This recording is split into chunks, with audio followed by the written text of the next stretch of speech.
Tech Cocktail Conversations, candid insights from startup founders, entrepreneurs, and thought leaders from around the globe.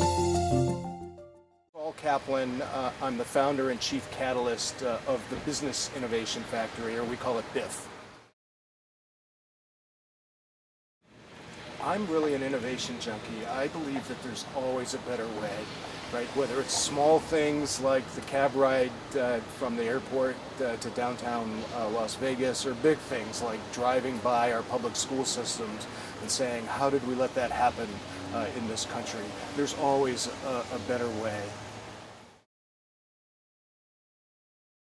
So BIF is a community of like-minded innovation junkies, right? People who want to learn how to create and experiment with new business models. We're passionate about business model innovation and social system transformation.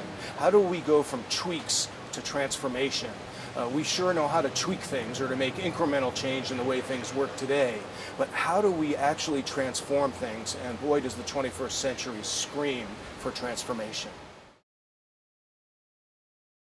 Well, business models don't last as long as they used to. In the industrial era, if you were the CEO of a large business, you never had to change your business model. So you didn't learn how to do it in business school. None of your peers or colleagues had to do it. In the 21st century, you're vulnerable to being disrupted.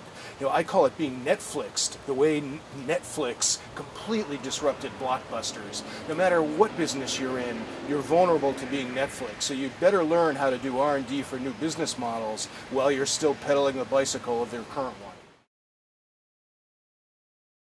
Lots of examples of companies that are trying.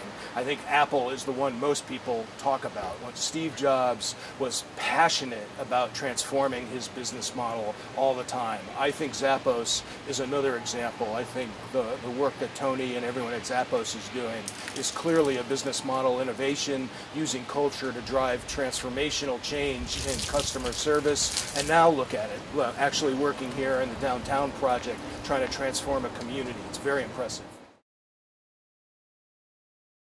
Well, I wrote a book that was published this past year called The Business Model Innovation Factory. It's all about how we stay relevant when the world is constantly changing. And it's true for startups as it is for large companies, as it is for all organizations, both in the public and private sector. We need to learn how to reinvent our business models while we're still driving the current one. And that's not easy to do, but we need to get much better at it.